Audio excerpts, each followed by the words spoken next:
LDFന് ഭരണം നഷ്ടപ്പെട്ടതോടെ ഉറക്കം നഷ്ടപ്പെട്ടത് യഥാർത്ഥത്തിൽ വെള്ളാപ്പള്ളി നടേശനാണ്.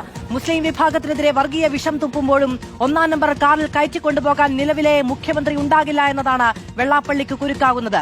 കേന്ദ്രത്തിൽ BJPയെയും കേരളത്തിൽ CPMനെയും ചാരി ഒന്നിനു പിറകെ ഒന്നായി വന്ന പ്രതിസന്ധികളുടെ ഘോഷയാത്രകളെ എല്ലാം മറികടന്ന വെള്ളാപ്പള്ളി നടേശന് ഇനിയുള്ള നാളുകൾ ദുഷ്കരമായിരിക്കുമെന്നാണ് പൊതുവെയുള്ള വിലയിരുത്തൽ. ഇത്രകാലം കിട്ടിയ രാഷ്ട്രീയ സംരക്ഷണം വെള്ളാപ്പള്ളി നടേശന് ഇനി കിട്ടില്ല എന്നാണ് പ്രതീക്ഷയെന്ന് SNDP സംരക്ഷണ സമിതി നേതാവ് അഡ്വക്കേറ്റ് ചന്ദ്രസേനനും പറഞ്ഞു. ഇപ്പോ ബഹുമാനപ്പെട്ട BM സുധീരൻ അവർ ഈ കേസിന്റെ അന്വേഷണം നടത്തണമെന്നാവശ്യപ്പെട്ട് ഒരു കത്ത് ഗവൺമെന്റ് കൊടുക്കുകയും ഇപ്പോൾ ഈ കേസിന്റെ അന്വേഷണം നടക്കും എന്നുള്ളതിന്റെ പൂർണ്ണ വിശ്വാസം ഞങ്ങൾക്കുണ്ട്. ഈ അന്വേഷണം നടന്നാൽ കേരളം ഞെട്ടുന്ന വളരെ ഭീകരമായ ഒരു അവസ്ഥ സംജാതമാകും. വെള്ളാപ്പള്ളിയുടെ ക്രൂരകൃത്യങ്ങൾ എന്ന് പറയുന്നത് ഒരു 2 or 3 സിനിമ എടുക്കത്തക്ക രീതിയിലുള്ള സംവിധാന കാര്യങ്ങൾ അതിലടങ്ങിയിട്ടുണ്ട്. ഒരു സ്പെഷ്യൽ ഇൻവെസ്റ്റിഗേഷൻ ടീമിനെ വെച്ച് അന്വേഷിപ്പിക്കണമെന്നാണ് ശ്രീ BM സുധീരൻ ആവശ്യപ്പെട്ടിട്ടുള്ളത്. ഈ ഗവൺമെന്റ് ഞങ്ങൾക്ക് വിശ്വാസമുണ്ട്. ആ വിശ്വാസം വിശ്വാസത്തോടു കൂടി തന്നെയാണ് ഞങ്ങൾ മുന്നോട്ട് പോകുന്നത്. ആ വെള്ളാപ്പള്ളിയുടെ യുഗം എന്നല്ല, വെള്ളാപ്പള്ളിയുടെ ഭീകരയുഗം ഈ SNDP യോഗത്തിലും ഈ സമൂഹത്തിലും അവസാനിക്കാൻ പോകുന്നു എന്നുള്ള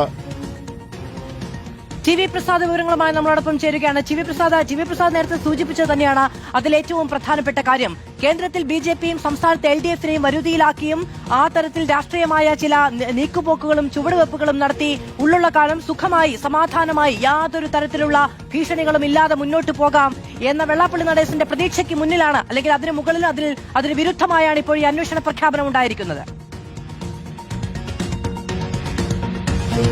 മധു, അതുതന്നെയാണ്. നമുക്കറിയാവുന്നതുപോലെ സംസ്ഥാനത്ത് കേരളത്തിൽ CPIMന്റെയും കേന്ദ്രത്തിൽ BJPയുടെയും അത്രമാത്രം പിന്തുണയുള്ള മറ്റൊരു സാമുദായിക നേതാവ് ഉണ്ടാകില്ല, അല്ലെങ്കിൽ മറ്റു തരത്തിൽ പറഞ്ഞാൽ ഒരു മുതലാളി ഉണ്ടാകില്ല എന്ന് പറയുന്നത് തന്നെയാണ് വാസ്തവം. നമുക്കറിയാവുന്നതുപോലെ SNDPയിലെ പ്രധാനപ്പെട്ട ആളുകളെയെല്ലാം ചേർത്തുകൊണ്ട് തന്റെ മകനെ പ്രധാന ചുമതലക്കാരനാക്കി ഇങ്ങ് ശംഖുമുഖം കടപ്പുറത്ത് BDJS പ്രഖ്യാപിക്കുമ്പോൾ, BDJSനെ ഒരു പാർട്ടിയാക്കി മാറ്റുമ്പോൾ അന്ന് വെള്ളാപ്പള്ളി നടേശന്റെ ലക്ഷ്യം മകനിലൂടെ BJPയുടെ ഒരു സ്വാധീനം നേടിയെടുക്കുക എന്നുള്ളത് തന്നെയായിരുന്നു. കഴിഞ്ഞ 10 വർഷക്കാലം മുസ്ലിം ജനവിഭാഗത്തിന് നേരെ വർഗീയത തുളുമ്പുന്ന പ്രസംഗം ഓരോ ദിവസവും നടത്തുമ്പോഴും അദ്ദേഹത്തെ കാറിൽ കൊണ്ട് നടക്കാൻ ഇവിടെ ഒരു മുഖ്യമന്ത്രി ഉണ്ടായിരുന്നു, CPIM എന്ന് പറയുന്ന പാർട്ടി ഉണ്ടായിരുന്നു.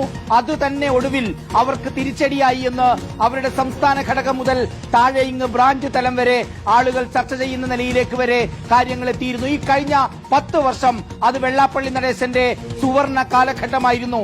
KK മഹേശന്റെ ആത്മഹത്യ തുടങ്ങി, മൈക്രോ ഫിനാൻസ് കേസ് തുടങ്ങി, എണ്ണിയാലൊടുങ്ങാത്ത പ്രതിസന്ധികൾ വെള്ളാപ്പള്ളി നടേശനെ വേട്ടയാടിയപ്പോഴും ഒരു വലിയ കവചം തീർത്ത് വെള്ളാപ്പള്ളി നടേശന്റെ മുന്നിൽ നിർത്താൻ ഇവിടുത്തെ സംവിധാനങ്ങൾ ഉണ്ടായിരുന്നു. പക്ഷേ പുതിയ സാഹചര്യം മാറിയിരിക്കുന്നു എന്നുള്ളത് തന്നെയാണ് ഞാനും മാധവും അനിലും ഉൾപ്പെടെയുള്ളവർ ഇത് സംസാരിക്കാനുള്ള കാരണവും. കാരണം BM സുധീരൻ മുഖ്യമന്ത്രിക്ക് ഒരു കത്ത് കൊടുത്തിരിക്കുന്നു.